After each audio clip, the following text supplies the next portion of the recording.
Ils sont partis dans les couloirs du temps. Eh ben, salut à tous les amis. Aujourd'hui, épisode qui sera certainement un petit peu plus court que d'habitude, mais c'est un grand plaisir de vous retrouver pour faire autre chose qu'une carrière de catcheur.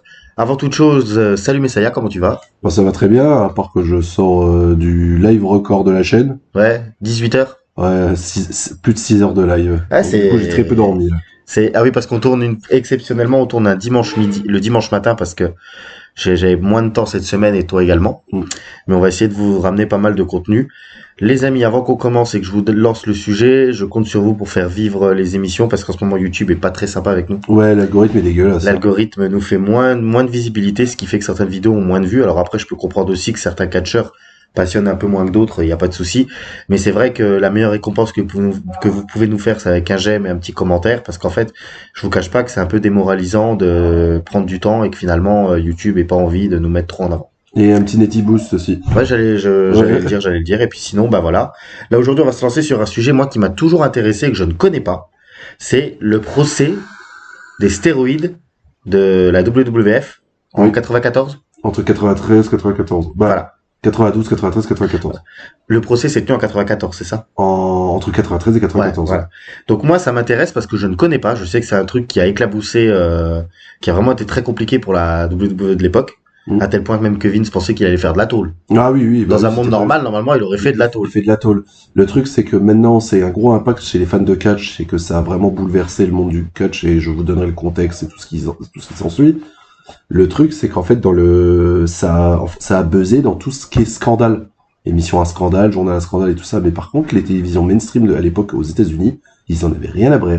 Oui, parce que c'est la WWE. Enfin, Ouais. c'était du catch et ça les intéressait moins. Exactement. Donc du coup, ça sortait pas trop. Ça a fait un énorme bruit dans le monde du catch. Ouais. Mais en fait, le vrai mainstream, c'est un truc qui est passé entre guillemets à l'as. Et beaucoup de gens pensaient que ça a été un scandale dans tous les États-Unis, mais pas spécialement en fait. Et c'est dans ce procès-là où Vince casse vraiment le kayfabe. Oh bah il l'avait déjà cassé bien avant. Oui, avec l'histoire des commissions athlétiques. Des commissions athlétiques. Mais Moi, là, évidemment que là, bien sûr qu'il le casse complet, quoi. moi, ça m'intéresse déjà parce que ça va permettre d'alléger un petit peu quand on fera la vidéo sur Vince. Ah oui. Parce que quand FHA avait fait la vidéo sur Vince, elle remonte à 10 ans. Donc aujourd'hui, il y a 10 ans de plus à parler Et 10 ans de saloperie à parler de plus, hein. Voilà. Donc du coup, au moins, ça allégera un petit peu notre vidéo quand on la fera sur Vince qui arrivera prochainement. Du coup, comment on va commencer? Tu m'as dit que tu avais vu aussi pas mal de scandales en même temps, en parallèle. En parallèle. Moi, ce que je te propose déjà, c'est qu'on commence par comment ça éclate. Qu'est-ce qui se passe pour que ça éclate. Donc, pour que ça prenne un retentissant qui va vers la justice? Alors déjà, c'est parce que ça fait depuis 84 que la WWE fait sur le toit du monde, littéralement. Tu parles dans le monde du catch? Dans le monde du catch et dans le monde du mainstream, mine de rien. Le Hogan, popularité à tout débranler. Il fait partie, on l'a déjà dit, on le redit, pour moi, il fait partie des 10 personnalités les plus connues au monde, à l'époque-là. Ah oui. Ouais. Et pas 10e, je dirais. Non, pas 10e. Pas premier, faut pas exagérer. J'ai retapé des documentaires, c'était l'un des personnes les plus populaires dans le monde, quoi. Oui, non, mais on se rend pas tout Ils avaient tout éclaté, tous les enchaînements des WrestleMania, le passage de flambeau, même s'il était déjà établi, Hogan, mais face à André, ça a tout débranlé. C'est derrière, ils arrivent à avoir une émission sur la chaîne câblée, avec Saturday Night Main Event, quand ils replacent le Saturday Night Live. Ouais, qui leur permet d'avoir une visibilité à la télé. Autre que des pay-per-views, ce qui permettait aux gens qui n'allaient pas forcément vers les pay-per-views de voir du catch à la télé. C'est ça. Et en fait, on arrive fin des années 90, ça fait... fin des années 80. Fin des années 80, début des années 90, c'est ça que je voulais dire. Exactement, j'avais bien compris. Voilà, Hogan, ça fait 6 ans qu'on tire dessus, quoi. Qu'on traite la vache et qu'elle commence à galérer, que même dans les fans commencent à être un peu lassés d'Hogan et tout ça. Parce que je vais te poser la question tout de suite, on est d'accord qu'entre 84 et début 90, c'est le même personnage. Ah oui, il n'y a pas d'évolution. Donc, quand vous voyez, si vous pouvez voir un petit peu l'évolution de ce qu'est l'Amérique et de comment sont écrits les personnages, quand tu regardes les armes fatales, tu vois une différence de ton entre les épisodes. Et en fait, Hulk Hogan, par contre, il est resté toujours pareil. Donc les gens, à un moment, ils commencent à en avoir ras le bonnet. Ouais, c'est ça. Et il va falloir attendre 95-96 pour se rendre compte qu'en fait, il y avait encore à traire sur Hogan. Ah oui, bien sûr, mais d'une autre manière. Voilà. Et du coup, c'est le moment où ils se décident un peu de passer le flambeau. Bon, ils se sont trompés, hein, c'était le Warrior. Voilà, c'est que c'était pas le bon mec à mettre dans l'apparence et tout, bien sûr. Même Hogan avait accepté de se coucher, justement, pour le coucher.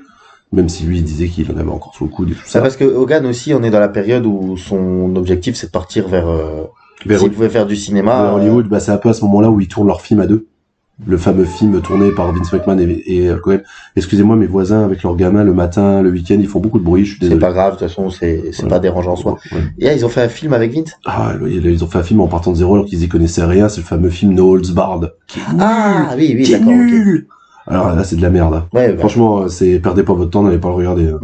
Mais je sais plus ce que je veux dire. Oui, c'est vrai que, mais par contre, on peut y venir tout de suite. À l'époque-là, le roster WWF, c'est beaucoup de Golgoth. C'est que des Golgoth, pratiquement. voilà, c'est pratiquement que je crois que le plus petit, c'est le Macho Man. Ouais, voilà, c'est ça. Et comme en fait, on va dire je vais parler d'un mec très important justement qui s'est acharné et qui va vraiment pousser le truc au maximum pour que le FBI s'intéresse. Mais les fédéraux avaient déjà l'œil sur la WWF parce que au début des années 90, il y a une loi qui passe, donc je l'ai noté pour pas dire de conneries. Est-ce que je l'ai noté ou pas? Il faut savoir, pendant que Messiah cherche notes, il faut savoir que tout ce qui est extrêmement populaire, en général, le FBI et tout ça, ils ont toujours un petit œil dessus. Parce que quand ça fait beaucoup de pognon, ouais. Voilà. Moi, je prendrais un exemple. Est-ce que tu sais qu'en France, il y a 2 seules personnes qui ont été mises en examen un jour férié? Karim Benzema et Franck Ribéry. Ah ouais? L'affaire Zaya. Parce que le juge avait tellement envie de mettre son nom sous l'accusation, sous le papier d'accusation, qu'il a bossé un 1er mai ou un 8 mai. Oui. Et aux États-Unis, quand c'est mainstream comme ça, quand c'est très quand la WWE a une grosse visibilité, ils ont forcément toujours l'œil dessus. Et s'il y a un scandale, le mec qui peut justement arrêter les grandes pontes ou des trucs comme ça, pour sa carrière, c'est toujours très enrichissant. Voilà. Donc c'est la fameuse loi de Reagan justement c'est la DEA, donc du coup c'est sur tout ce qui est stéroïdes anabolisants qui vont être considérés comme de la drogue. Ouais. En fait, c'est ça. Que tout ce qui est distribution de ça vont faire partie du trafic de drogue. Ouais, ok, d'accord, ok. Voilà. Ce n'est plus des produits médicaux, ça devient de la drogue. C'est ça, parce qu'on est en pleine aussi, en plus du catch, avec des physiques comme ça, il faut se rappeler le cinéma de l'époque. On est en pleine cinéma Reagan. Donc Stallone, Derek Schwarzy, tous ces gros Golgoth du cinéma. C'est Reagan le Just Say No à propos de la drogue. Oui. Juste dis non, c'est Reagan. C'est ça. Et donc du coup en fait comme en plus il y a les films réganiens, c'est ça qui est très drôle, tu vois, avec tous des mecs ultra musclés et tout ça, on se rend compte que en fait ils sont tous piqués de partout quoi. Non. Alors là, moi ça m'embête de faire cet épisode parce qu'on va reconnaître qu'il y a un petit peu de comment ça s'appelle, de stéroïdes dans le monde du catch, et moi j'ai toujours cru que non. Ouais. Tu vois, je trouve que c'était que du naturel. Là ça m'embête de faire cet épisode. Mais c'est vrai qu'à l'époque les acteurs et les acteurs et les sportifs, le monde du sport en général, où en fait les stéroïdes en fait c'est comme si t'allais boire un café quoi. Ouais, c'est des bonbons. C'est des bonbons, c'est vraiment un truc de fou comme ça. Ouais. Et la WWF à ce moment, on va dire plus ou moins à ce moment-là, ils ont fait affaire avec un docteur. Ouais. Qui vient de la commission athlétique de Pennsylvanie. Ouais. Donc déjà c'est. Voilà. Donc le mec est quand même. Commission athlétique, tu peux dire quand même que le mec il est là pour protéger un peu les athlètes. Un peu protéger les athlètes, mais. Je fais des gros guillemets. Des gros guillemets. Et non. Donc on parle du fameux docteur Georges Zaorian. Donc c'est un des noms un peu marquants de cette affaire, complètement. Donc ce docteur-là, en fait, il passait. Attends, je te propose qu'on mette pause et qu'on reprenne une fois qu'ils sont rentrés chez eux parce que ça devient intenable. Je sais pas ce qu'ils font, mais. Oui. Bon, ça y est, c'est bon, ils ont passé le gamin par la fenêtre, il n'y a plus de bruit, c'est parti.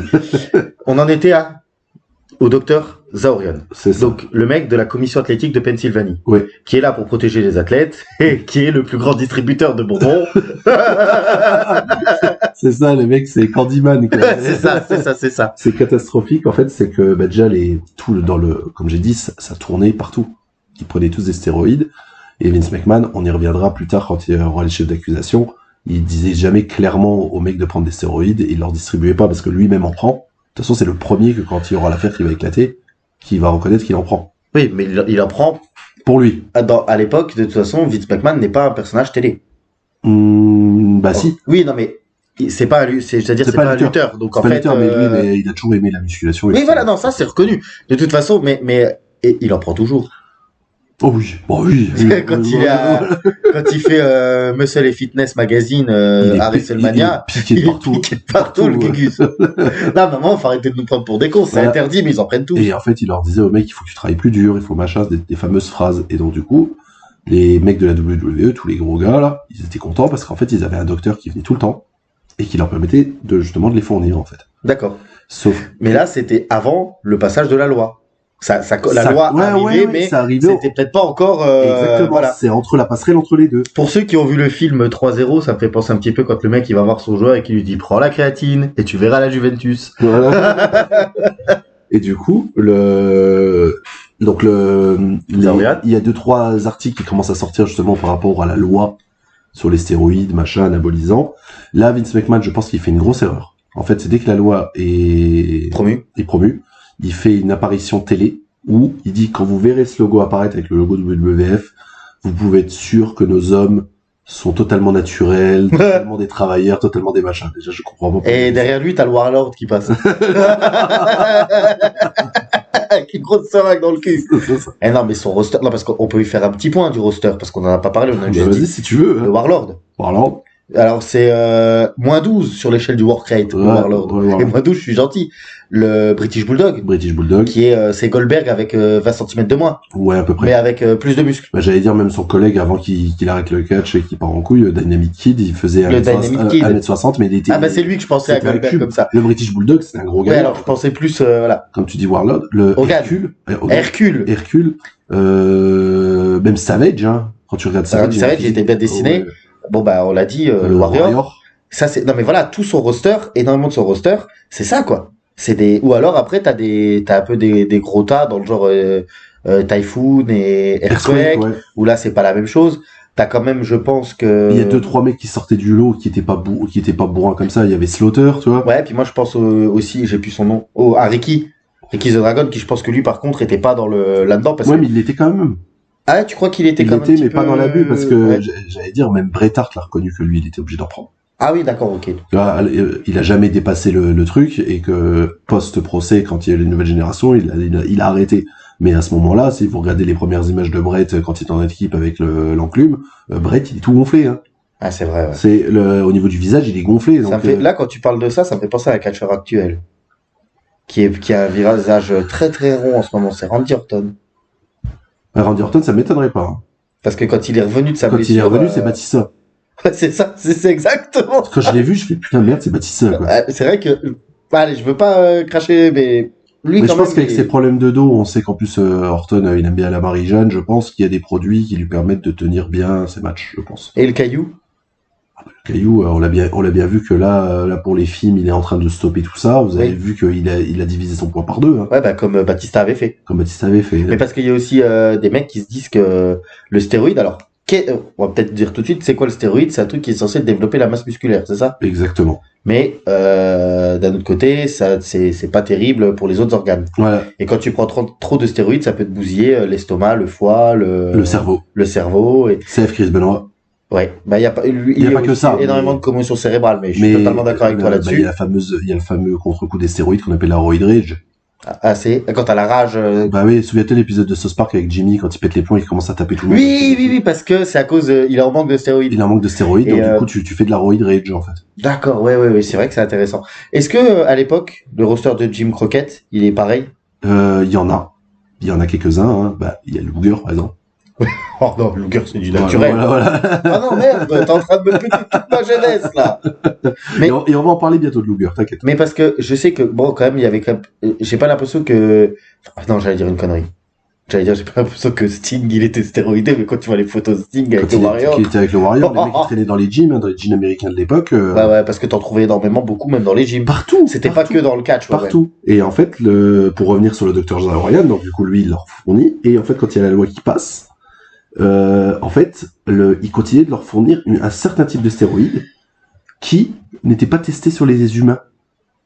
Il n'y avait pas eu d'études basées sur les humains, donc forcément ce truc-là, ça a attiré l'œil de la police. Tu m'étonnes qu'il y en a plein qui sont morts au début des années 2000 des catcheurs de l'époque. Mais oui, parce que en plus dites-vous qu'on est dans les années 90, début des années 90, on n'est pas en 2026, hein, on n'a pas le même recul en plus sur le médecine et tout ça. Et en plus, j'avais lu une anecdote sur Dr. Zahorian, c'est que quand il était pas, comme lui vient de la commission athlétique de Pennsylvanie, il suivait pas les mecs partout. Et ben, en fait, ce qu'il faisait, c'est que quand les mecs l'appelaient pour avoir leur bonbon, il envoyait des FedEx. Donc en fait, il y avait des traçabilités de ce qu'il envoyait. Donc c'est vraiment un golemon, quoi, hein, pour le coup. Hein. Thomas cligne des yeux, c'est très drôle. Donc, non, mais parce que je me dis, non seulement tu fais ça à l'échelle états-unienne, donc le mec il est à Los Angeles et tu lui envoies ses stéroïdes par FedEx. Ouais. Et t'écris quoi sur la boîte bonbons? Et parce que si, alors il faut aussi dire un truc que tu n'as pas encore dit, que je vais dire tout de suite, c'est-à-dire que le docteur Zahorian prenait une petite commission à chaque fois qu'il fournissait les stéroïdes. Oui, ben et c'est ce qui fait que ce mec-là, en fait, avant même que le procès éclate sur WWF, il va se faire arrêter par les fédéraux. Oui, parce qu'il faisait pas que ça que pour les catcheurs. Il faisait ça sur pas mal de sports. Et en fait, comme tu dis, le gars, le fait qu'il il prenait une commission, donc ça veut dire qu'en fait, il détournait des médicaments au black, en fait. Si vous voulez le parallèle, en fait, c'est ça. C'est comme si vous bossez dans une pharmacie, que votre pote, il a besoin de paracétamol, et qu'en fait, vous le sortez en dehors de la pharmacie. C'est de la contrebande. Donc en fait, le mec est tombé, il a parlé à la télévision, chopé par les fédéraux, il a fait de la tôle, amende, tout ce qu'il faut, quoi. Parce que lui, il était considéré vraiment comme un dealer de drogue. Ah bah c'était en même temps. Voilà, donc le truc, c'est que comme ce mec-là, il a ouvert beaucoup sa bouche et qu'il était lié au monde du catch, c'est pour ça que derrière, les articles ont commencé à attaquer WWF. Surtout une certaine personne, on va y arriver. Juste avant ça, Vince McMahon, il le dit lui-même dans son documentaire, c'est l'un de ses pires timings ever au niveau de ce qu'il lance, parce qu'à l'époque, Vince McMahon, dans sa tête, tout ce qui touchait, c'était de l'or. Qu'est-ce qu'il a lancé à ce moment-là précis, Golemon? Eh ben la fédération qui aurait dû être avec Lex Luger. La fédération de bodybuilding, c'est ça, la WBF. En fait, c'est au moment-là, il lance la WBF, donc du coup, il promeut que des mecs qui ont des corps démentiels, parce que c'est des bodybuilders, forcément, ça fait partie du jeu. Là, pour le coup, la plupart des bodybuilders, même encore aujourd'hui, le sont, parce qu'en fait, ils ont les médecins qui sont derrière pour leur dire que c'est possible et tout ça. Je connais pas beaucoup le monde du bodybuilding, mais je sais que l'une des plus grosses stars de l'époque, quand tu le vois aujourd'hui, ce que ça a fait les stéroïdes sur son corps, ça fait réfléchir quand même. Hein. Voilà. Et donc, du coup, comme la sauce commence à arriver, comme j'ai dit, McMahon fait une conférence de presse. La sauce, pas les stéroïdes. Pas les stéroïdes. Une conférence de presse en disant qu'il avoue lui-même qu'il en a pris, mais que la WWE n'encourage pas ses catcheurs à en prendre. N'encourage pas ses catcheurs à en prendre et que ça tourne pas dans les vestiaires, que c'est pas dans les vestiaires. Le seul truc qui a dû plus tourner dans les vestiaires, c'est ce. Voilà. Et au même moment, Hulk Hogan, qui est toujours la plus grande star, se fait inviter au Arsenio Hall Show. Donc un truc genre les shows américains, comment on appelle ça? Les Jimmy Fallon, les talk shows. Merci, les talk shows. Voilà, il se fait inviter. Et Vince McMahon dit à Hogan, déjà une première fois, tu dis la vérité. Parce qu'en fait, au moins, il n'y aura pas de problème. Si tu dis la vérité, les gens, ils vont comprendre, machin. Si tu le dis d'une certaine manière, c'est-à-dire on n'aura pas de backlash. C'était quoi la vérité? C'était qu'il en prenait. Qu'il en prenait, mais que, oui, d'accord, ok. Qu'il en prenait, mais par contre, que on lui vendait pas, que voilà, que c'est des trucs personnels et que machin, ça impactait pas l'entreprise. Ouais, ok. Sauf qu'en fait, Hulk Hogan, à ce moment-là, voulait pas qu'on touche à sa popularité. Il voulait pas abîmer son image, et en fait, lui-même l'a reconnu. Il a dit, j'aurais dû écouter Vince McMahon. Mais bien sûr. J'étais un con. Parce que, du coup, il a menti, il a dit, non, j'en ai pris que 3 fois dans ma vie, blessure. Et je le dis parce que j'avais eu une blessure à l'épaule et qu'il fallait la soigner, c'est vraiment ce qu'il dit. Je le redis, parce que je le dis à chaque fois quand on parle d'Hogan. Hogan, on a tous l'image de Hollywood Hogan et de Hogan à son retour. Où il est très musclé pour son âge, mais que ça va. Oui. Regardez Hulk Hogan dans les années 80 et début des années 90. C'est le plus balèze de tous. Hein. Ouais. Parce qu'en plus, lui, il fait 2 mètres. Donc, du coup, il est monstrueux. J'ai pris 3 fois. Il est monstrueux, Hogan, à l'époque. J'ai pris 3 fois, mais en 3 ingestions de 10 jours. Non-stop. Non, mais. Donc, et voilà. Là, c'est le bad buzz. Et là, c'est énorme bad buzz. Et en plus, c'est là où, en fait, les journalistes à scandale et tout ça vont tourner la tête vers eux. Tourner la tête vers eux, et ils vont commencer à aller faire des témoignages un peu tout le monde dans le monde du catch. Et c'est là où c'est fou, c'est que les pires témoignages, et qui a lancé tout, comment on dit, la pelote de laine qui va grossir là. Mais ce qui a lancé le. Voilà, j'ai pas le mot, mais l'escalade, ouais. L'escalade. Donc du coup, on a déjà à ce moment-là. Donc on n'y est pas. Là, il n'y a pas encore les fédéraux qui. L'effet boule de neige. Effet boule de neige. Il n'y a pas encore les fédéraux qui sont là. Ouais. Donc là, c'est juste le backlash médiatique. On n'est pas encore au niveau du procès et tout ça. Donc du coup, ils ont été interviewés. Et pire, c'est pas des noms pourris. Hein. Bruno Sammartino qui dit il ment comme il respire. À propos d'Hogan. Dogan, ouais, Ouais, il ouais. dit c'est un menteur Ouais, infini. ouais, en même temps. Billy Graham qui dit je l'ai piqué moi-même. qui le dit, je l'ai injecté moi-même. Ouais. Donc voilà. Et Dr Schulz, je sais pas si tu te souviens qui c'est. Ça me parle. C'était quelqu'un qui était qui allait être pushé en tant que le numéro de la fédération. Il devait affronter Hogan, mais c'est le gars qui a mis une baffe à un journaliste en backstage. Ah oui, ça me Voilà, parle. et qui a dû être viré derrière et tout Oui, ça. oui, ça me parle. Voilà. Donc lui aussi pareil en disant bah non, on était tous piqués quoi. Non, ça c'est vraiment mon enfance qui s'en va. Quoi. Mais il faut le dire. Et là, je vais parler du fameux nom que je vous tease depuis le début, où lui s'est dit c'est ma bataille, c'est ma guerre. Quoi. Ouais, c'est Elliot Ness. Voilà. C'est le Elliot Ness. Exactement, mais lui, en plus, il apparaît dans le documentaire de Netflix. Netflix a été l'interviewé à son âge, et lui, il a vraiment la rage parce que il va pas attaquer que sur ça, et on va devoir dériver sur les autres. Et parce que tu m'as dit en off qu'il y avait d'autres problèmes que le procès des stéroïdes à la même époque. Exactement. Alors, donc, ce fameux gars. Mais ça y est, voulait me spoiler, j'ai dit non, je veux pas savoir. Voilà. Donc c'est ce fameux gars qui s'appelle Phil Munchnick, qui est chroniqueur au New York Post et qui avait à chaque fois. Ah, c'est pas un policier qui a lancé l'histoire. Non, celui qui a vraiment fait que le FBI se tourne totalement sur WWF via de Phil Munchnick, qui s'est décidé, comme j'ai dit, de faire une guérilla contre WWF. D'accord, ok. Parce qu'en fait, le gars, il avait entendu un peu les affaires, justement, de tout ce qu'on a parlé. Il a tourné un peu l'œil dessus parce que c'était un chroniqueur qui allait chercher les affaires, les trucs comme ça, et beaucoup sur le monde du sport. Donc du coup, en fait, quand il a vu ça, il a dit, et en plus, il dit, le gars n'était pas fan de catch en plus, il le dit lui-même. Donc du coup, s'il y a des problèmes, autant que je les dénonce, quoi. Et en fait, il a commencé à avoir des témoignages de personnes anonymes au niveau du catch, et on dit, vous ne savez pas la moitié. Et en fait, il a dit, quand j'ai commencé à creuser, j'ai vu l'horreur, le Dark Side of the Ring, quoi. Là, c'est littéralement l'émission de Vice TV porte bien son nom, parce que à l'époque, le monde du catch est sain aujourd'hui. Ah bah ça c'est... Même s'il y a des fois des affaires qui tombent. À part quand les Taker avaient ouvert sa gueule. Voilà. À part des mecs qui ouvrent leur gueule, ou on va dire, ou les problèmes liés au spinning out et des trucs comme ça. Parce que le Taker avait dit... Oui, maintenant, ça joue à la PlayStation, alors que nous, à l'époque, on était tous des voyous. Ouais, du coup, on va rebondir dessus. Et en fait, Vince McMahon, c'est un backlash incroyable qu'il va prendre. Parce qu'il n'y aura pas que les stéroïdes, il y a toutes les affaires, toutes des premières affaires ténébreuses qui vont sortir. Donc. Tu les as? Je les ai. Super. Donc, du coup, pour vos préambules, comme ça, la vidéo, heureusement qu'elle n'est pas monétisée, parce qu'elle serait démonétisée. Les problèmes de sexe, les problèmes liés aux femmes, et les problèmes liés à la drogue. C'est en 2026. Dis-toi que dans les années 80-90, c'était pire. Oui, parce qu'à l'époque, c'était... Et surtout que, bah oui, parce qu'il n'y avait pas de réseaux sociaux, il n'y avait pas de gens qui parlaient, et en plus, on était dans un monde ultra macho, c'était catastrophique. J'ai l'un des témoignages de Tony Atlas qui disait on abusait tous des femmes, qui le reconnaît, il dit on était tous des gros connards. Parce qu'en fait, c'était facile. Donc, s'il y a un abus sur les femmes, c'est quoi l'affaire qui tombe plus ou moins à ce moment-là? Bah, Jimmy Snuka. Alors, Jimmy Snuka, vas-y. Je vais la résumer assez vite. C'est que Jimmy Snuka, on sait que c'était l'un des plus, en plus, les plus drogués au niveau du backstage, hein, c'est reconnu. Pas que dans les stéroïdes. Non, lui, c'est drogué, lui, c'est tout. Qui se met en couple avec une fan qui va devenir sa compagne, alors qu'il était encore marié, hein, donc, en plus, dégueulasse. Donc, qui est la fameuse Nancy. J'ai plus son nom, excusez-moi. Et il a jamais été condamné, mais il va la buter. En fait, elle, soi-disant, elle est morte en se cognant la tête. Et retenue à l'hôtel. Sauf que, allez voir ou le Dark Side of the Ring, ou la vidéo de Mr. Rockin, justement, la troisième partie, où il parle beaucoup de l'affaire Jimmy Snuka, c'est qu'en fait, elle s'occupait de lui, donc de tous ses voyages, tous ces trucs comme ça, et qu'en fait, lui, il était toujours dans l'abus, et qu'en fait, ça arrivait plusieurs fois aux mains, où il l'a secoué, les trucs comme ça, et qu'en fait, elle était tellement amoureuse qu'elle voulait pas le lâcher, et une soirée trop, et en fait, il l'a tué. Ok. Voilà.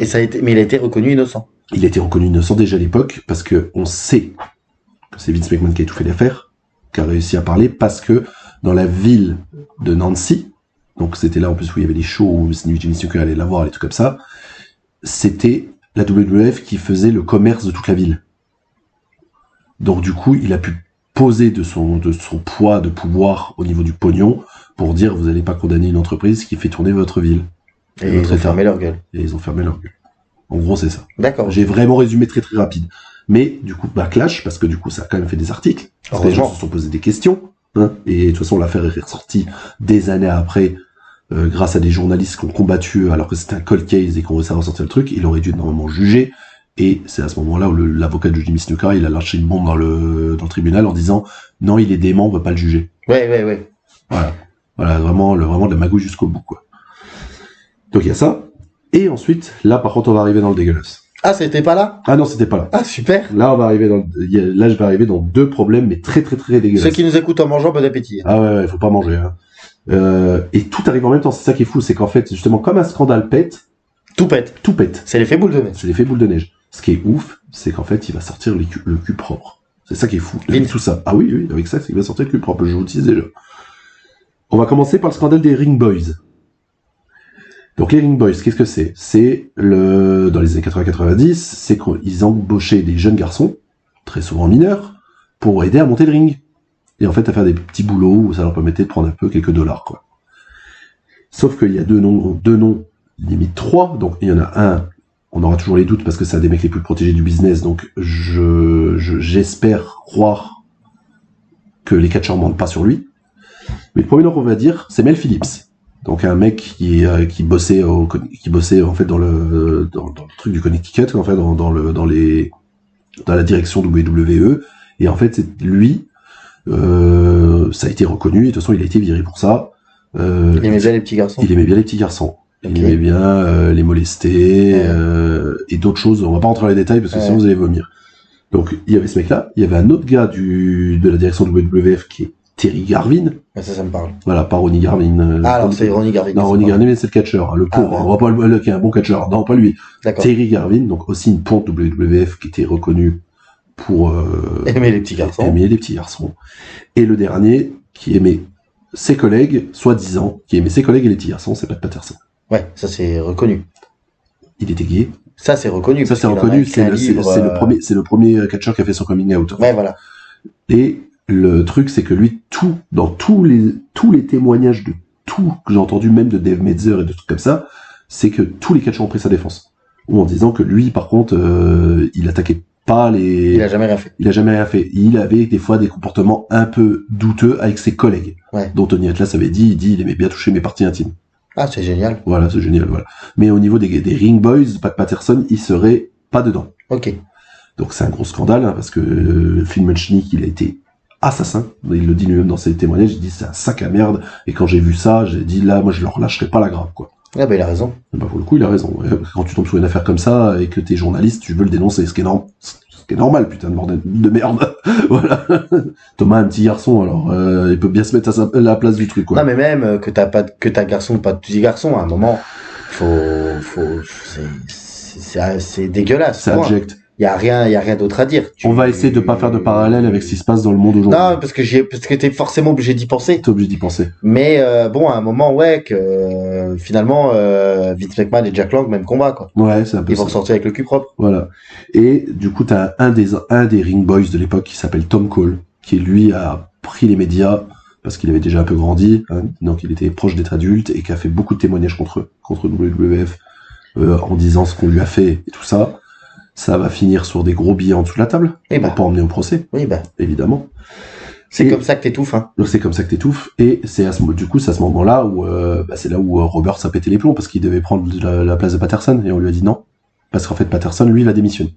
Oui, Patterson démissionne, c'est ça, c'est l'histoire de Jack Roberts. On lui dit, t'auras le poste de Patterson, mais enfin, sous un autre nom ou un truc comme ça, mais c'est toi qui vas faire le boulot de Patterson. Et après McMahon finalement, il dit non je redonnerai pas le poste de Patterson à quelqu'un Voilà. parce que on va faire un petit aparté Pat Patterson si tu veux bien. Ouais. Pat Patterson on dit que c'est le premier champion Par intercontinental. contre, niveau drogué, Jack Roberts, non. Ah bah lui il fout le drogué, même stéroïde. Oui, oui, Il a pris et Vince McMahon lui a dit tu arrêtes.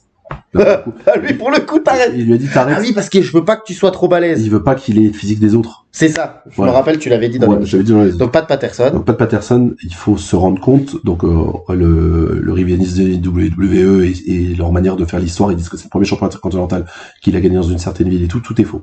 C'est Oui. vraiment que de la com. Le titre intercontinental a été créé comme ça. Ouais. C'est pas un tournoi au Brésil. Ouais, exactement, merci. Voilà, De tu m'as rien. remis le truc dans le contexte. Mais Pat Patterson, c'est le bras droit de Vince McMahon. De l'époque. Son vrai bras droit. Son vrai bras droit. C'est avec lui qu'il passait du temps à la piscine de McMahon. Ouais. à préparer tous les storylines pour les mois à Exactement. venir. Et c'est reconnu que Pat Patterson, c'est un génie du catch. Littéralement, c'est un génie du catch. C'est lui qui trouve les meilleurs finishes, qui trouve les meilleures storylines. Pas forcément dans les meilleurs déroulés de match et tout ça, il est reconnu. Et il y avait souvent les catcheurs qui allaient demander pour leur finish. Tout le monde, il demandait à Pat Patterson. Et à l'époque, donc il n'était pas encore vieux grabataire. Donc forcément, c'était vraiment quelqu'un d'actif au poste créatif à côté de Vince McMahon.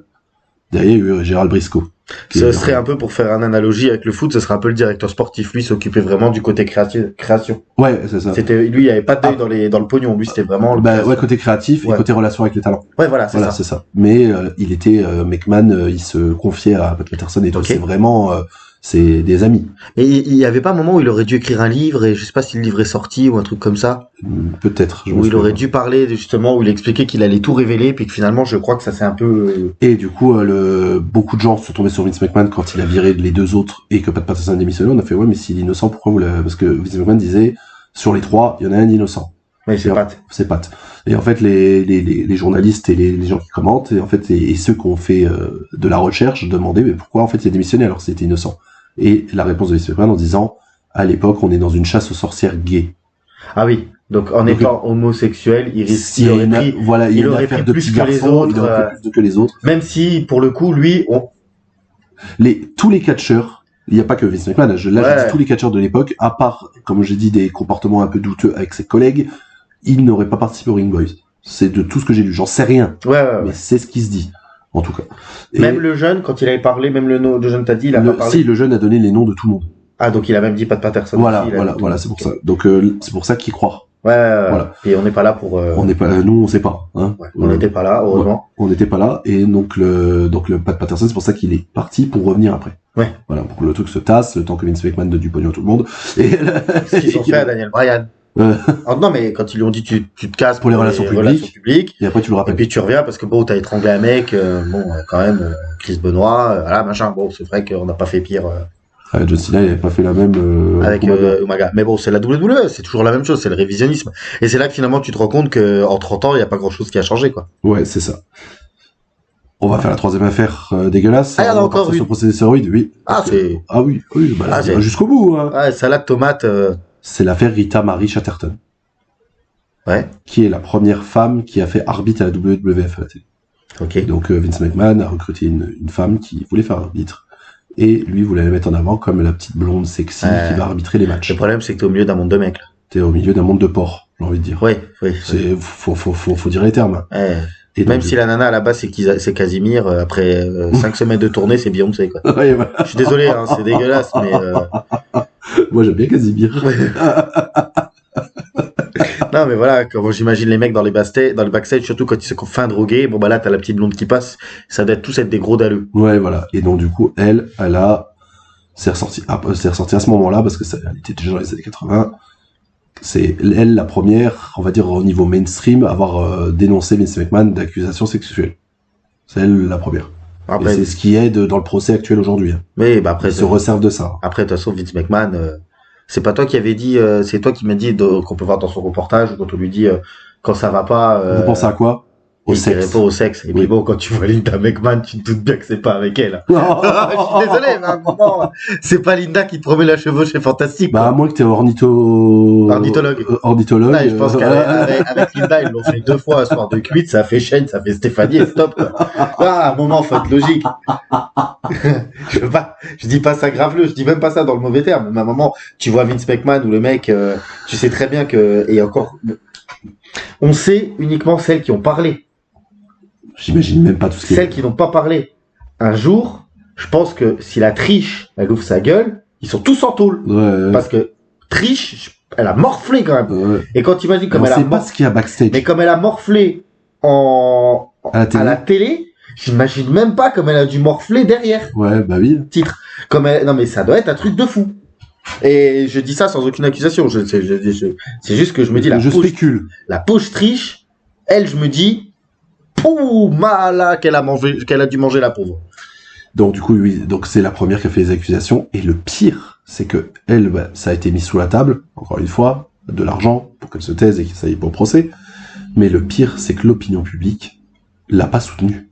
Elle l'a pas soutenue. Elle a fait plusieurs émissions à scandale et tout ça pour donner ses témoignages qui sont horribles.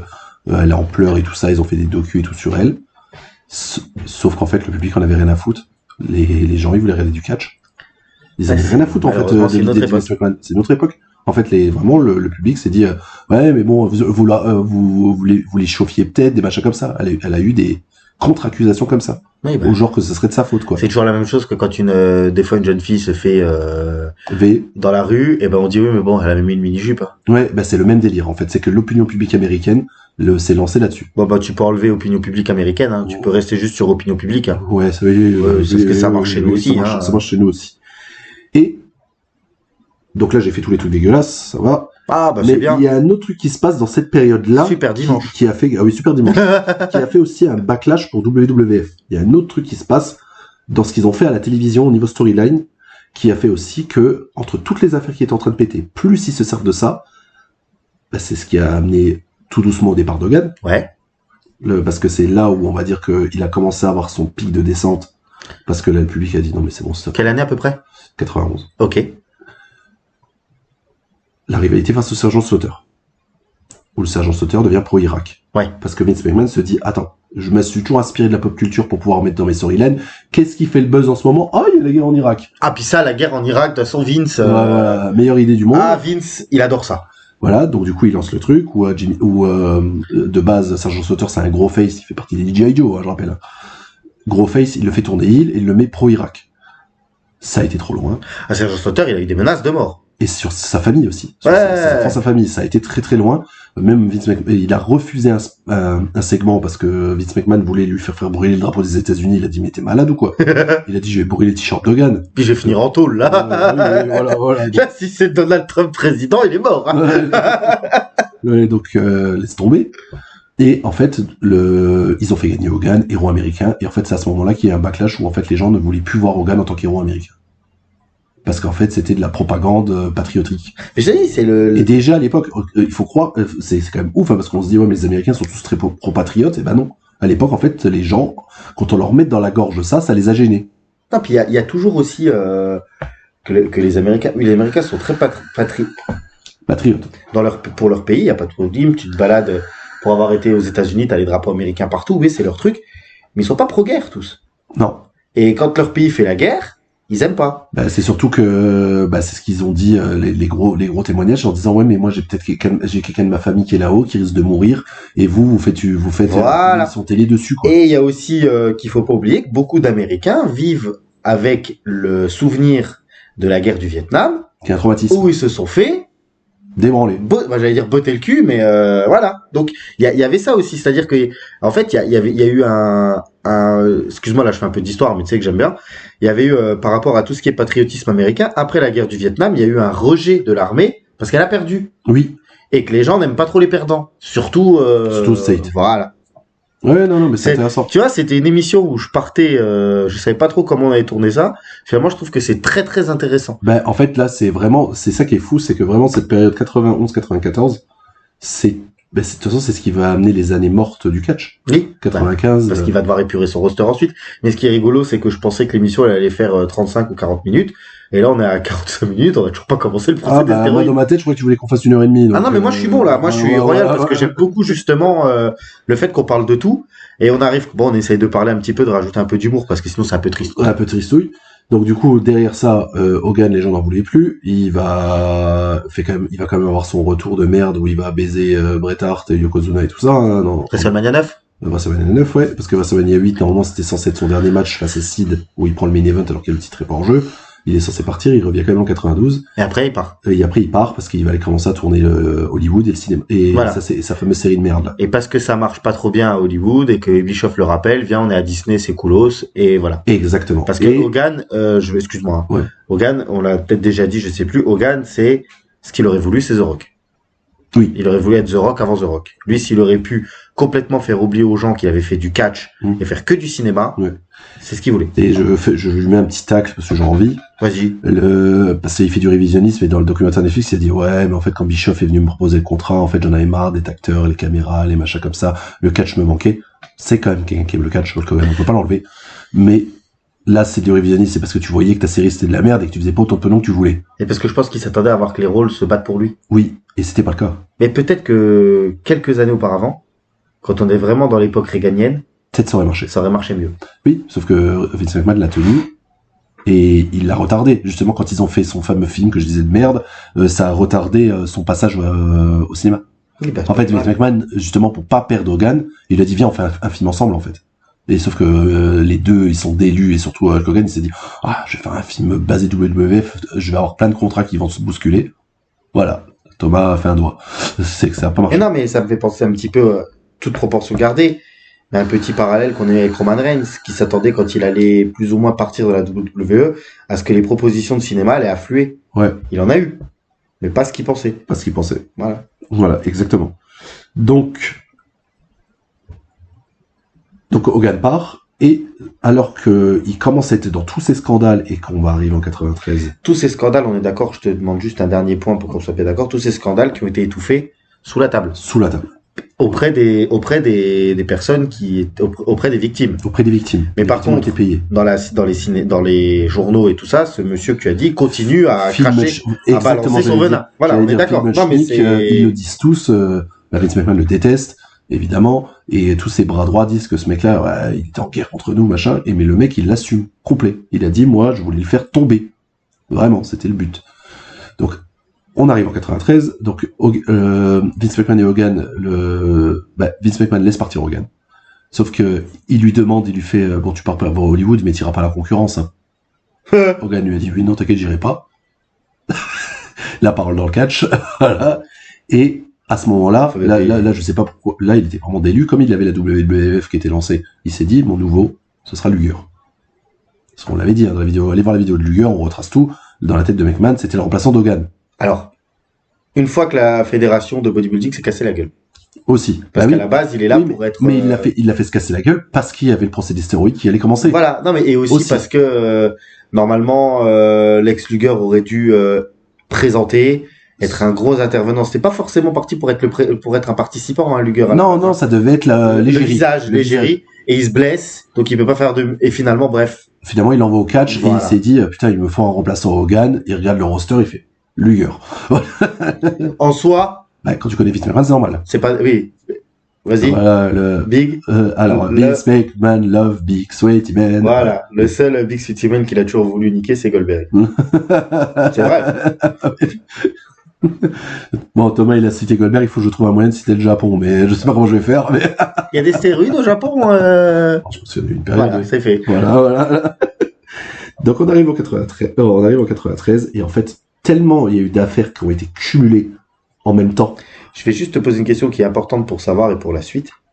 Hulk Hogan, il part en bon terme parce que tu as dit, Vince lui a dit de pas aller dans une autre fédération, à Bah, savoir, il pensait à la WCW. Les deux se kiffent. D'accord, donc Donc quoi ils qu'il arrive, partent en bon terme, mais quand il va signer WCW, on va en parler, ils le parce que c'est reconnaissent important pour eux-mêmes, la suite. ils le reconnaissent eux-mêmes, c'était les pires ennemis du monde. Ok. Sauf que ça reste des frères. On y reviendra. Voilà, je tease. Non, mais c'est pour ça que je te posais la question. oui, C'est important bien, que tu le dises bien. C'était des frères un peu comme Hogan et Savage, qui Ouais. détestaient le lundi puis le mardi. Tant qu'il y a du pognon à se faire. Voilà. Non, avec Vince McMahon, ça va plus. Ok. Pour le coup, ça va plus loin. Donc, comme il y a eu toutes les affaires qui tombent partout, que la presse people part partout. Ah, bah, j'ai oublié un truc, justement avant ça. C'est que Vince McMahon, ce couillon, sa famille lui avait dit tu vas regretter, il faut pas y aller. Et lui, en fait, il le dit lui-même dans son docu, et il l'a dit plusieurs fois. Et on sait que Vince McMahon, il aime la confrontation. Ah oui, ça c'est. S'il pense qu'il a raison, il va y aller. Bah du coup, il va aller dans une émission à scandale. Sur ça, la compatibilité de Vince McMahon, on peut pas lui, On peut pas lui relever. reprocher grand chose. Voilà. Donc du coup, il va aller dans l'émission de Phil donc qui est une des émissions les plus connues à scandale de l'époque, où il va se retrouver assis à une table ronde. À côté de lui, il va y avoir Dave Meltzer. Quand je dis Dave Meltzer, parce que les gens qui se moquent de Dave Meltzer aujourd'hui, mais moi des fois je lui mets des tacles, hein, surtout qu'il a mis 4,25 à Punk Balor, il a picolé le vieux. C'est pas possible. Mais il était déjà ultra influent déjà à l'époque dans le journalisme catch. Donc il y avait Dave Meltzer, 3-4 catcheurs. 3-4 catcheurs WWE. Non, des anciens qui allaient contre lui. Ok. Phil Mushnick, je crois qu'il n'est pas sur place, mais il y a d'autres justement d'autres journaux qui ont attaqué Vince McMahon. En fait, il est seul contre tous. Vraiment, il est seul contre tous. Et en fait, il va devoir répondre à toutes les accusations. C'est là où, par contre, même si au bout d'un moment, il se tourne vers Demazer, c'est Demazer qui le dit, où il dit c'est la pire heure de toute ma vie. Pendant l'émission. Pendant l'émission, ouais. Et parce que là, t'es seul face à. Il se fait attaquer de tous les côtés par Billy Graham, par machin. Il y a d'anciens catcheurs qui l'ont renvoyé. Ils font non, mais vous m'avez fait renvoyer parce que votre parce que votre bras droit il me touchait les couilles ou des trucs comme ça. Il fait non, moi je vous ai juste renvoyé parce que vous étiez mauvais. Oui, il a des punchlines de fou, hein, par contre. Oui, mais le problème, c'est qu'à partir du moment où tu dis à la télé, vous m'avez renvoyé parce que votre mec me touchait les coronesses. Ouais. Même si tu dis non, je t'ai renvoyé parce que t'es mauvais, le verre, il est dans le feu. Et ben, le Vince McMahon le dit dans son docu. Je cite beaucoup son docu parce que sur ce moment-là, ils ont été très pertinents. Il le dit, quand vous avez une accusation de viol, vous êtes un violeur. Voilà. Non mais c'est vrai. Même si t'es reconnu innocent ou machin, l'étiquette elle sera quand même sur ta gueule. Oui, et puis aussi il y a le problème d'être reconnu innocent parce que des fois il y a pas toujours les preuves nécessaires pour te faire pour vraiment justifier le truc. Et puis bon, quand t'es innocent parce que t'as donné une grosse somme d'argent à la famille sous la table, tu te poses des questions. Tu te poses des questions sur l'innocence. Je suis pas là pour juger qui que ce soit. On n'est pas là pour ça. Mais faut le dire. Faut le dire. Voilà. Donc je voulais juste faire la petite aparté émission où en fait Vince McMahon a voulu y aller justement se défendre et qu'en fait la plupart de ses proches ont dit comme quoi c'est une connerie quoi. Ah mais on tournera toujours le dimanche midi là parce que t'es en train de me faire une masterclass. Ben, j'essaye.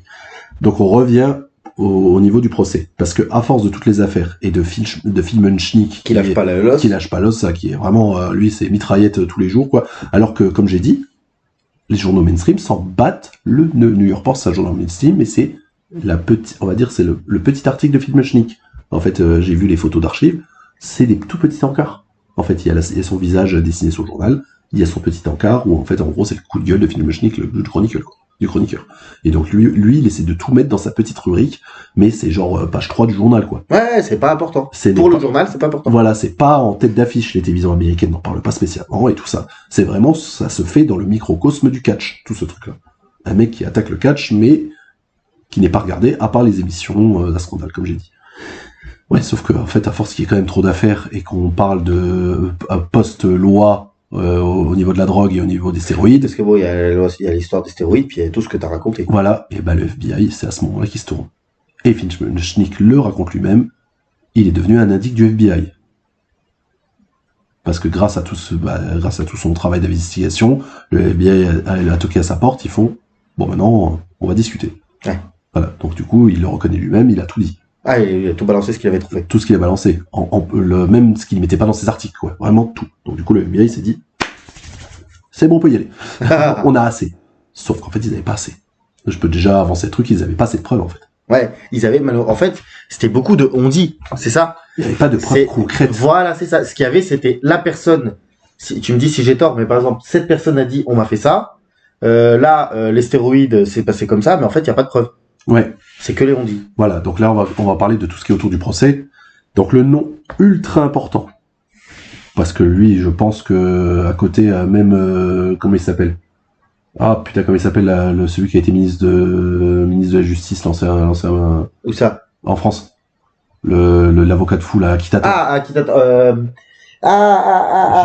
J'ai plus son nom. Ah putain, celui qui a acheté la Lamborghini. Ou c'est Dupond-Moretti. Je pense que Dupond-Moretti, il regarde ce mec-là, il se met à genoux. C'est l'avocat de Vince McMahon. Okay. Jerry McDevitt. Ok. Parce que on cite beaucoup le témoignage d'Hogan, on va en parler, de Vince McMahon, de tout ce qu'il va faire autour et tout ça, mais on oublie son avocat. Ouais. Parce que il a été l'avocat de WWF pendant 30 ou 40 ans, le mec-là. Et c'est lui qui a réussi à ce que la majorité du temps, toutes les affaires, il a rien pris, McMahon. C'est un avocat de malade mental. Parce que le mec trouvait toutes les procédures, tout ce qui allait pas dans les procédures. Il trouvait tout ce qui allait pas, il arrivait à les mettre en branle, justement. Et puis il arrivait aussi, je crois, il y a certaines, quand il était en train d'interviewer, de parler avec quelqu'un à la barre, il arrivait à descendre le plaignant. Oui. Voilà. C'est ça, toujours. À trouver le contre-argument pour pouvoir... pour que le plaignant se retrouve comme un con. Voilà. Donc on va parler de ce qui est autour du comment s'appelle, du procès. Donc c'est un procès de gouvernement fédéral. Donc du coup, c'est le gouvernement fédéral qui accuse Vince McMahon. Donc j'ai les chefs d'inculpation de conspiration de fraude, de possession et de distribution de stéroïdes. Ouais, tout le reste. Ah non, Les histoires de viol, les histoires de ça rentre ring-boy, pas en les histoires de compte. machin, c'est ça. ça on oublie. C'est ça. Sauf que c'est le gouvernement fédéral qui te met en justice. Ouais. C'est pas toi qui mets quelqu'un en justice. Oui, là c'est le gouvernement. C'est pas la même chose. Hein. C'est vraiment pas la même chose C'est pas parce le que même tribunal, même, je pense. voilà, en fait, c'est comme si quelqu'un qui a des fonds infinis te mettait en procès. Ouais, là Voilà. tu sais que. Normalement, quand tu as un procès lié au gouvernement fédéral, en général, c'est plaider coupable. Tu vas être coupable. Ouais. Et tu fais un arrangement pour prendre le moins cher possible. Ouais. Mais tu dois plaider coupable. Sauf que Vince McMahon, on le connaît, c'est une tête de mule. J'ai rien fait, c'est pas moi. J'ai rien fait, c'est pas moi. Allez vous faire foutre, je suis non coupable. Ouais. Donc c'est l'un des rares, justement, grosses pontes des médias ou des trucs comme ça, que quand il est accusé de quelque chose par le gouvernement fédéral, il lâche rien. Parce que lui dit j'ai rien fait. Donc je mets le truc, au maximum, il encourait 11 ans de prison, au maximum. Ouais. C'était requis 8 ans de prison, qui pouvait se transformer en 11 ans de prison. Ouais. Et 1 million d'amende pour chaque accusation. Ouais. Pour chaque détail. Donc jusqu'à 2 ou 3 millions d'amende. En fait. Ouais, c'est pas, en soi, c'est pas. Pour lui, ça va, au niveau de l'amende. Ouais, mais les 11 ans de prison, c'est autre chose. Mais enfin bon, après 11 ans de prison, il en aurait fait 8 avec la bonne conduite en 4 ans. Ouais, mais il aurait été condamné. Oui. Donc la le what if terrible, mec. Ah, c'était mort. Non, mais t'imagines? Enfin, c'était mort. Non, mais what if terrible. Vince McMahon qui va en prison. Jerry Jarrett qui reprend la WWF. Oui, parce que c'est ça le truc. Il reprend la WWF et qui est en face de Ted Turner en face. Ah, c'est mort. J'aimerais trop faire un what if. Il y a un bouquin à écrire là-dessus. Il n'y a plus de WWE. Non, ça serait le monde du catch aurait été totalement différent, je pense. Ah, je pense que la WCW, elle aurait tué.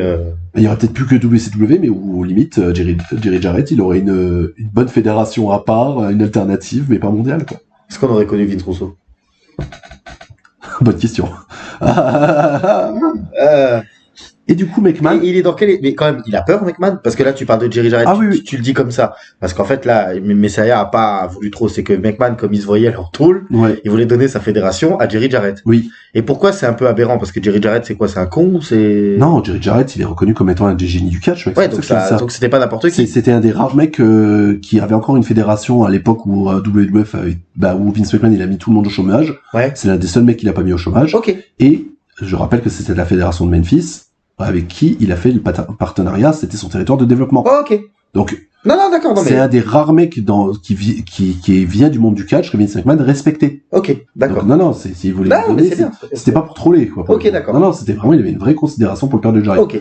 Pas pour Jeff, mais pour Jerry, oui. Même viré ce type, là. Ah bah, ça y est, il est viré. J'adore ce moment. Donc, Vince McMahon, il se chie d'os, logique. Mais par contre, c'est Vince McMahon, c'est que il ne peut pas s'empêcher, même dans la vie réelle, de faire WWF. Il devait se faire opérer au cou à l'époque. Il aurait pu attendre. C'était pas une opération qui était vitale.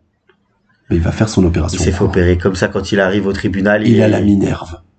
Toutes les images que vous voyez durant le procès des stéroïdes, Vince McMahon, il est pitoyable parce qu'il a sa minerve. Ah, l'enculé. Et même les old-timers, ils l'ont dit, mais c'est vraiment un salopard, quoi. Le mec, il va se faire condamner par le gouvernement fédéral, il fait du catch. Parce qu'à l'époque, les heels dans les années 80, ils venaient souvent dans les talk shows avec des minerves. Oui, puis même, ça te fait le mec un peu, comment dire, tu vois le mec blessé, bon bah, je veux pas dire que t'as de la pitié. Mais oui, t'attendrais le jury. Mais voilà. Il dit que lui, Vince McMahon dit que c'est pas vrai, non, je devais vraiment faire opérer et tout. Mais t'as tout le monde qui dit non, il mytho, il était pas obligé, quoi. Et qu'en fait, ça joue là-dessus. C'est qu'en fait, le mec arrive à mettre du show spectacle dans son procès, en fait. Il est fort. Ouais. Sur ça, on peut ne pas aimer l'homme, mais reconnaître qu'il est fort. Ah, sur ça, c'est vraiment un génie du mal, quoi. Ah, c'est vrai. Parce que dans le documentaire Netflix, quand il parle de ce moment-là, la première chose qui monte, c'est Bobby Heenan qui vient en talk show à la WCW ou à la WWF avec la minerve en disant « Mais non, j'ai vraiment mal. Vous vous rendez pas compte, je me suis fait attaquer. » Quand on dit que Vince McMahon c'est le plus grand heel de tous les temps, que ce soit dans la vraie vie ou à la télé, quoi. Il était pas comme ça au procès? Ouais, comme Jericho. Bon, après, on a beaucoup les, tu sais, c'est, parce qu'on n'a pas le droit de filmer dans les procès, mais t'as les dessins. Oui. Et en fait, à chaque fois qu'il dessine la tête de McMahon, tu vois que le gars est pas frais. Hein. Oui, non, mais je pense qu'il doit quand même se chier dessus. Il doit se chier dessus, hein. Comme j'ai dit, il peut vraiment remercier son avocat. Et, ou pas. Donc qu'on s'appelle, le procès se passe et tout ça, et donc du coup c'est très compliqué au niveau des discussions et tout. Mais le gouvernement fédéral et le FBI, ils ont leur va-tout. Ils ont, comment dire au Japon, le Kirifuda, la carte maîtresse. Ouais. Ils ont été voir un certain moustachu qui n'est pas si chauve que ça, qui est dans la fédération d'à côté. Voilà. Parce qu'ils se sont dit, il s'est barré et il y a peut-être moyen qu'il nous aide à couler Vince. C'est ça, donc du coup le FBI convoque Hulk Hogan qui est déjà chez Turner et qui commence à déjà tout péter là-haut. Et ils lui font, bon, les accusations qu'on a sur McMahon, on les a aussi sur toi. Parce que au niveau des trucs de stéroïdes, on peut te faire couler. Aussi. Donc, tu vas dire ce qu'on veut que tu dises. On te donne immunité. Comme je dis, ouais, c'est ça, on te donne l'immunité. Et tu prendras pas d'amende, et tu machin, c'est vraiment, tu es blanchi si tu témoignes contre Vince McMahon. Et que tu dis tout ce que tu dois dire. Hulk Hogan dit, ok, je dirai ce que vous voulez que vous voulez que je vous dise. Voilà, je fais exprès de faire des fautes de français. Il dit, je vais dire ce que vous voulez dire. Ce que vous voulez que je dise, oui. Voilà, c'est ça. En même temps, il y a, c'est une personne que je voulais citer, il y a Kay Koplovitz, qui est la fondatrice du USA Network, qui est comme ça. Parce que c'est son produit phare. Qui se dit, si il est coupable, j'ai dans le cul. Mais j'ai des programmes. Je suis obligé de les déprogrammer. Ouais. Donc, même si ça nous fait perdre du pognon, je suis obligé de les déprogrammer. Mais je perds mon plus gros. Voilà, donc du coup, elle se chie dessus, hein, c'est la fonte. Et par contre, tu te dis que s'il s'en sort blanchi, la publicité pour la WWE, normalement, ça débranle tout. Oui. Mais bon. Ça n'a pas passé comme ça. C'est pas passé comme ça. Donc, Hulk Hogan, il dit tout, machin, mais dans sa tête, parce qu'il a pu croiser Vince McMahon avant de passer à la table et tout comme ça. Il se détestait, hein. Parce que Vince McMahon considère que Hulk Hogan l'a trahi parce qu'il était à la WCW, et Hogan, quand il voit le contrat qu'il a comparé au contrat qu'il avait WWF, où le gars il fait 100 dates par an au lieu des 365 jours, qu'il est mieux payé, qu'il est machin, il l'avait en travers de la gorge en disant je suis dans le paradis du catch et avant j'étais dans l'enfer. Hulk Hogan, Vince McMahon, il me payait, j'ai jamais touché ce que j'aurais vraiment dû toucher pour ce que je lui ai rapporté, quoi. Ouais, en gros c'est ça. Désolé, je sais pas si c'est clair, mais. Sauf que là, j'ai noté la phrase d'Hogan, il le dit lui-même, il l'a dit dans plusieurs interviews. Il dit, t'inquiète pas, brother, on est montés ensemble, on chutera ensemble. Et là, bombe dans le procès. Parce que quand on demande à Hulk Hogan, est-ce que Vince McMahon vous a vendu des stéroïdes, vous a piqué? Non. C'est mon ami. On a pris des stéroïdes ensemble, mais c'est parce qu'on était au gym ensemble. On est tous les deux, on a des blessures, on est tous les deux des muscleman. Donc du coup, on prenait nos produits ensemble, on se donnait des conseils, mais il m'a jamais rien vendu. Et il a jamais rien vendu à personne. Donc Hulk Hogan, qui était déjà WCW et qui avait déjà trahi Vince McMahon, là sur ça il l'a pas trahi, il l'a défendu totalement. Et c'est vraiment un des points clés du procès qui a fait que ils se sont dit oui, mais en fait on n'a pas de preuves. Donc en fait il comptait sur le témoignage d'Hogan comme preuve directe, et en fait ils avaient que des preuves indirectes. Ils avaient que des preuves indirectes. Parce qu'en fait il n'y a pas clairement, et surtout que Tony Atlas le dit dans le documentaire sur Vince McMahon et d'autres catcheurs qui ont témoigné, les mecs voulaient pas perdre leur boulot. Donc il était hors de... à part les mecs qui étaient déjà virés ou qui étaient déjà en retraite, quand on disait Billy Graham, des trucs comme ça, des mecs qui étaient contre Vince McMahon depuis toujours, eux, ils ont témoigné contre. Par contre, tous les catcheurs actuels... Ils restaient kayfabe. Ils sont restés ou kayfabe, ou ils ont refusé de témoigner. Parce qu'il n'y a pas une histoire aussi où finalement le plus gros atout de Hulk Hogan pendant le procès, c'est les mecs qui étaient contre lui. De Vince, oui. De Vince. Oui, parce que oui, les gens qui étaient contre Vince McMahon, ils étaient beaucoup trop virulents, et encore une fois, c'était du témoignage parole contre parole sans preuve réelle. Ouais. Oui, donc, mais coup, il m'a viré, oui, il m'a pas payé pour un show, oui, c'est un enculé. Voilà. Oui, mais par rapport aux stéroïdes, oui, mais c'est un bâtard. Mais il n'y a pas de truc concret. Il n'y a pas de concret. Et donc, tous les voilà. mecs qui étaient... Et le docteur Zahorian, lui, il dit qu'il a vendu au catcheur, mais il y a aucun papier qui dit que c'est Hogan qui l'a dit de vendre au catcheur. Voilà, qu'il a vendu. Vince McMahon ou Hogan qui ont pris clairement un truc vendu, vu que l'autre faisait ça au black, en fait. Donc, en fait, il n'y a aucune trace écrite. On sait que le mec était un receleur de drogue parce que il piquait dans les trucs de drogue, on va dire fédérales, pour pouvoir les vendre derrière aux sportifs. Mais en clair, c'était pas un business légal. Oui. Donc du coup, il y a pas de preuves. Et puis il y avait aussi les mecs qui allaient témoigner en faveur de Vince, qui restaient très non mais c'est un mec bien, non il m'a jamais vendu de stéroïdes. En fait c'est tout, c'était lisse. Surtout qu'en plus dans les témoignages pour Vince McMahon, c'est comme les mecs, comme je dis, ils voulaient pas perdre leur boulot et tout, c'est pas forcément parce qu'ils aimaient Vince McMahon. C'est en disant, c'est parce qu'ils disaient la vérité pour eux. C'est en fait pas la vérité au lieu de Vince McMahon, mais la vérité pour eux. Oui, on prend des stéroïdes parce que c'est notre business qui fait ça. On en prend, mais il nous en a pas vendu. Et il nous a jamais piqué le cul. Voilà, il nous a jamais piqué le cul, donc oui, mais on en a pris. Donc en fait, les mecs en disant qu'ils reconnaissent qu'ils ont pris des stéroïdes, et ben en fait ça bah, ça dédouane Vince McMahon, parce qu'en fait, c'est le business qui est comme ça. Et qu'en fait, c'est pas lié spécialement à Vince McMahon. Aux yeux du jury et du machin. Et donc, non coupable et levé de toutes les accusations. Même pas d'amende, rien du tout. C'est le véritable non coupable, quoi. Vraiment rien. Ouais. Sorti le cul propre. Où on rapporte justement que c'est une des seules fois où il a vendu de sa vie, Vince McMahon, c'est que quand ça a dit non coupable, il a soufflé. Voilà. C'est vrai que le mec s'est pété les genoux là. Voilà. Et donc c'est quand même ouf que ce soit Hulk Hogan qui était déjà à WCW, avec toute la guerre télévisuelle qui va se passer juste après. Et ben ça reste son brother. Hein. Mais il a pas eu, ils lui ont pas, il s'est quand même pas fait un peu taper sur les doigts, le Hulk Hogan. Non, parce qu'à l'époque, Ted Turner, lui, il s'en foutait, ça rapportait du pognon, Hogan. Et non, je parle pas par Ted Turner. Ah. Je parle par ceux qui lui ont promis l'immunité. Bah non, parce qu'en fait, il y a le truc non coupable. Donc du coup, s'il s'amuse à attaquer Hulk Hogan derrière pour la même affaire, en fait, le FBI va passer pour des cons. Oui. Parce qu'il y a toujours pas de preuves, en fait. Il y a toujours, c'est toujours des preuves indirectes. Tu peux pas renvoyer quelqu'un en procès alors que le procès de base avec même si c'était pas lui qui était accusé Hulk Hogan, il faisait partie de tout ce conglomérat d'accusations.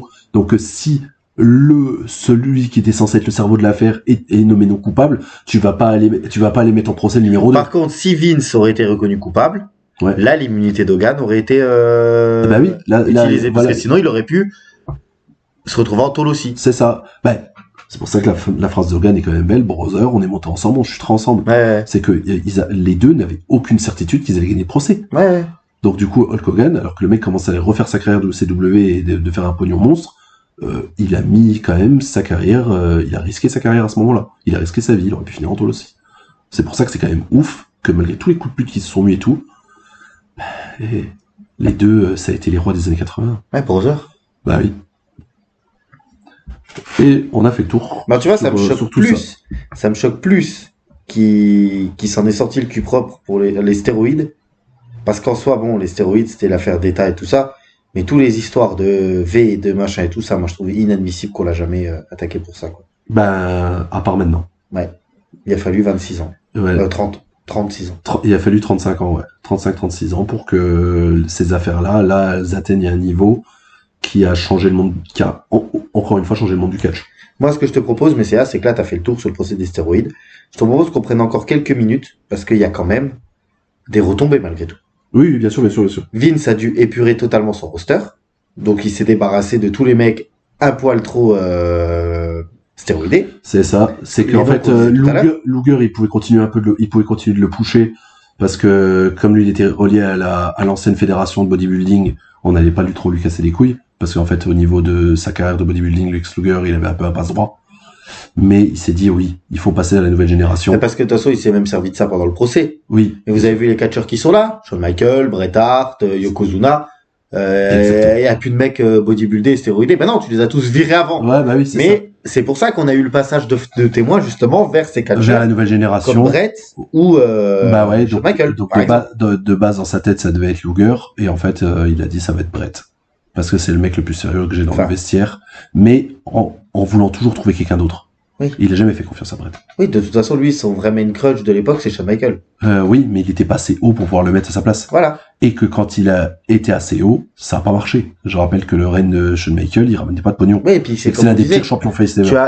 Mais en fait, les mecs que tu avais ensuite, que tu as mis en avant, alors ça peut paraître paradoxal parce que tu mets en avant en 95 un certain Kevin Nash. Mais Kevin Nash, on l'a déjà dit dans ses émissions, n'avait pas ce profil de mec sur bodybuildé. Non, c'est un géant. Et c'est un géant, il est très beau. Il est très beau. Très beau. Mais il est musclé, mais il est pas veineux. Voilà. Bien sûr. C'est pas le Warrior. Bien sûr, c'est pas le Warrior. Donc après, tu as mis en avant Yokozuna. Ouais. Tu as mis en avant le Shawn Michaels et Bret Hart. Et en fait, et il y avait qui d'autre encore à ce Razor Ramon. Razor Ramon, ouais, bien vu. Toute la clique, en fait. Toute la clique. Il y a eu aussi Viscera. Ouais. Bon, c'était pas Viscera à l'époque, mais Mabel. Il a tenté Mabel. Tu mets un mec un peu fat, mais pas veineux. L'Undertaker, qui était déjà là, parce que je crois je pense même que le Taker, il va au procès, hein. Je pense qu'il fait partie des gens qui témoignent. Ah bah évidemment. Mais qu'en fait, oui, sauf que du coup, lui, c'était le bon gars pour témoigner, parce que lui, il avait déjà pas le physique. Lui, il en a pris, c'est sûr, mais lui, il faisait pas musculeux non plus, le Taker. Il a jamais fait musculeux. C'était un grand gaillard, mais il faisait pas musculeux. Et finalement, il a attendu quoi, Vince? Il a attendu 4, 5, 6, 7 ans avant de recommencer avec ces mecs full musclés et full stéroïdés? On va dire derrière les attitudes, il y a des mecs qui commencent à redevenir ultra musclés, mine de rien. Moi, j'ai envie de dire Triple H, par exemple. Pusher Ken Shamrock. Ken Shamrock, c'est léger. Ouais. Ken Shamrock. Steve Austin à son prime, il est beau. Hein. Ouais, même si Steve Austin, il a jamais été le charisme de Steve Austin fait qu'on n'a jamais. Mais quand tu vois le corps de Steve Austin à l'époque, on n'en parle jamais parce qu'on a toujours souvent l'image d'Austin avec sa veste. Voilà. Mais quand tu le vois torse nu, Steve Austin il est beau. Hein. The Rock. Bah The Rock, ouais. The Rock, non, The Rock lui c'est après. C'est après parce que j'ai l'impression que The Rock il s'est plus stéroïdé en post-carrière que dans sa carrière. Lui pour le coup. C'est le début du push de Triple H. Bah, je l'ai dit. Ouais, voilà, c'est ça. Bah, lui, c'est la bonne image, hein. Bah, d'ailleurs, on nous avait repris dans un commentaire. Oui, bien sûr, on avait oublié de le dire. Il avait pris de la sauce magique. Mais bien sûr. Et puis, t'arrives de. Ça se voit maintenant, hein. Ouais. Ça se voit maintenant. Le problème qu'il y a eu au cœur. Ouais. Parce que c'est pas dû à ça. Et puis, en plus, mais ça arrive, et puis tu arrives finalement. China. On en a parlé. China aussi, stéroïdes. Et du coup, en fait, ce procès des stéroïdes et le fait que Vince a dû complètement épurer son roster fait qu'on arrive à une année 95 qui est assez bizarre. Ouais, qui est considérée la plus basse ever, même si j'aimerais bien essayer de réhabiliter un peu le produit créatif de l'époque. On fera 2008 aussi, une fois, parce que c'est une des plus grosses années de la génération LTR. Mais je veux aussi te poser quelques dernières questions, puis ensuite on va tranquillement conclure. Ce sera une petite émission d'1h15, c'est très bien. De toute façon, on pouvait pas faire 2 heures sur le procès. Je suis déjà content d'avoir réussi à faire 1 heure. Et comme l'émission sur Vince, elle va durer 25 heures, au moins on n'aura pas besoin de traiter ça. Exactement. Et je sais plus ce que je voulais dire. Et voilà, je me suis niqué la gueule tout seul. Voilà, je sais plus, ça m'est... Non, mince. Du truc, je sais plus. Dans les retombées de toute cette génération. Voilà, et comme en fait, ah oui, voilà, merci, bien vu. Et aussi, même si c'était un peu moins mainstream, le procès des stéroïdes et tout, ça a quand même écorné l'image. Bien sûr. Et c'est pour ça que les gens se sont tournés du produit? Ou c'est parce que on arrivait avec moins de stars, justement, des physiques un peu plus communs? En vrai, c'est un tout. Pour WWF, c'est un tout. Pour WCW, je pense vraiment que c'est le produit qui a été pas bon. Parce les gens ne voulaient pas d'Hogan dans le Sud et de John of Doom. C'est ce qui a fait que l'année 95 est hachée. Surtout que WCW, c'est en septembre, hein. Nitro. Donc t'as quand même 7 mois avant, 9 mois avant, hein, qui sont pourris. Mais par contre, on peut... Alors que WWF, c'est pour ça que j'aimerais bien refaire l'année 95 à la WWF, mais on fera WCW, même si on va parler du Dungeon of Doom, de refaire cette année-là complète dans le monde du catch, parce que, en termes de produits créatifs, WWF, c'est des choix bizarres. Et qu'on est dans un business qui est down, qui donne une année dégueulasse. Mais c'est pas si incohérent que ça. Ok. Voilà. Ah bah, de toute façon, moi, je défendrai ad vitam aeternam quand tu vois Kevin Nash. Mais tu dois le mettre t'es obligé. Bah oui. Mais tu n'as pas le choix. Le problème, c'est les choix. Et on en reparlera. C'est la manière de booker. Voilà. Le problème. Mais le Kevin Nash, mais champion. C'est normal. T'as le mec là dans le roster et justement, post-procédé stéroïde, c'est ton champion parfait. Et c'est normal. Mais au niveau du physique, au niveau du physique, un converti. Ouais, et moi, je vais te poser une dernière question. Et ce que je te propose, c'est qu'on conclue là aussi. Oui. Est-ce qu'aujourd'hui, quand on regarde le roster actuel de la WWE, est-ce qu'on peut, enfin même du catch en général, les rosters des fédérations, le procès des stéroïdes, il a compté encore aujourd'hui parce que certains catcheurs sont là aussi parce que grâce à l'émancipation de certains physiques un peu plus petits, moins balèzes, ça fait que ça a continué quand même et que au fur et à mesure, on a quand même eu des catcheurs qui sont moins physiquement impressionnants mais qui sont très très bons dans le ring. C'est ça, et qui ont réussi à devenir des méga stars, sauf Daniel Bryan. Et le procès des stéroïdes finalement a permis peut-être une augmentation du work rate, mais pas tout de suite.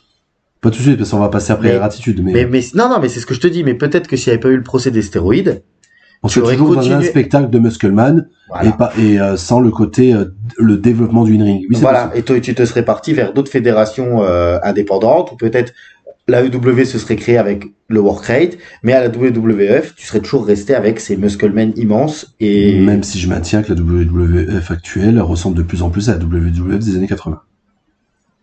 Pour d'autres raisons. Pas que pour cette raison-là. Oui, pas pour la même raison. Pas pour la raison physique, même si on va dire 3 des mecs qui sont dans le main event, le physique, 2 des mecs qui sont dans les futurs main event, c'est du physique. Roman Reigns, Randy Orton, c'est du physique.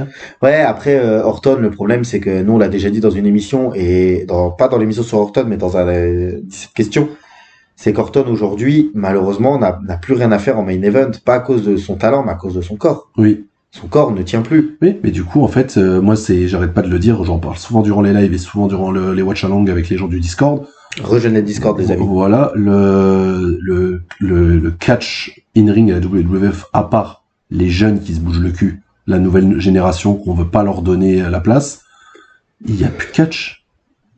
Il y a de moins en moins de catch dans le in-ring à part des flamboyances, mais on va dire dans le main event, même si moi je fais partie des partisans de cette affiche, mais je sais qu'au niveau in-ring, je vais vomir. C'est Jade Cargill contre Rhea Ripley. Il y a pas de catch. Il y aura pas de catch.